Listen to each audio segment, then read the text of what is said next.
нямаме второ плащане, останахме си с първото от служебното правителство. Оперативните програми, по мнение на експерти, не вървят с необходимото темпо. Как стоим въобще в усвояването на средствата в Евросъюза? Съжалявам изключително много за забавянето по плана за възстановяване, защото вие споменахте от една страна и оперативните програми. Там все пак имаме някакъв срок N+3, в който можем да изтеглим във времето възможността да продължим да участваме. Докато но по плана за възстановяване, нека да го кажем много ясно. Август 2026 срокът приключва.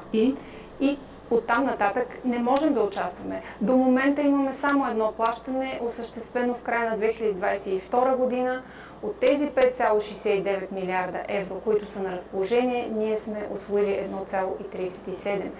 И тук плащането се извършва въз основа на изпълнени ключови етапи и цели. Тоест, ако ние не изпълним от всичките над 60 ключови етапа и цели на време и по план, ние няма да получим второто, съответно третото и накрая ще изгубим наистина много средства, които са необходими, толкова необходими за растежа на българската икономика. Вярвате ли, че ще успеем?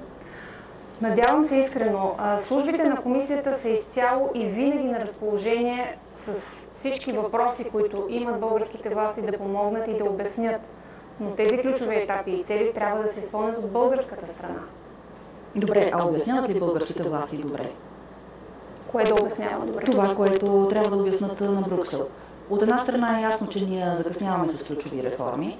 Парламентът не е приел необходимите закони за осъществяване на плащанията по плана за възстановяване.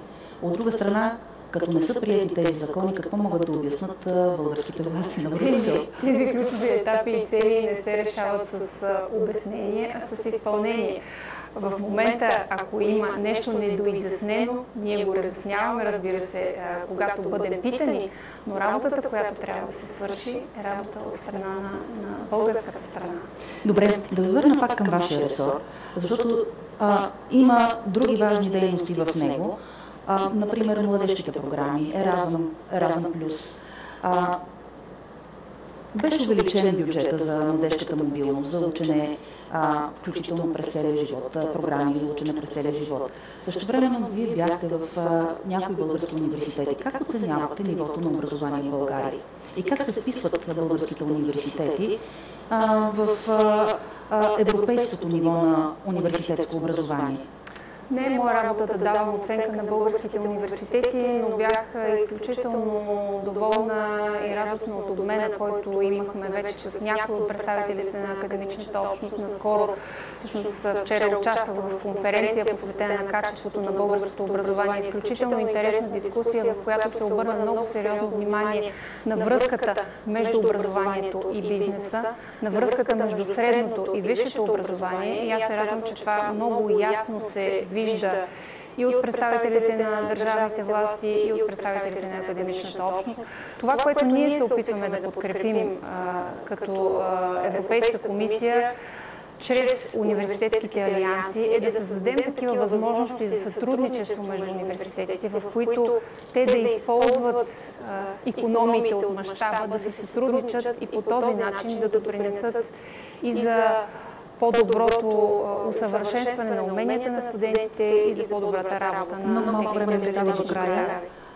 Идеята за обща европейска диплома, този проект докъде е и какво носи той на студентите? Да, това е всъщност следващата стъпка.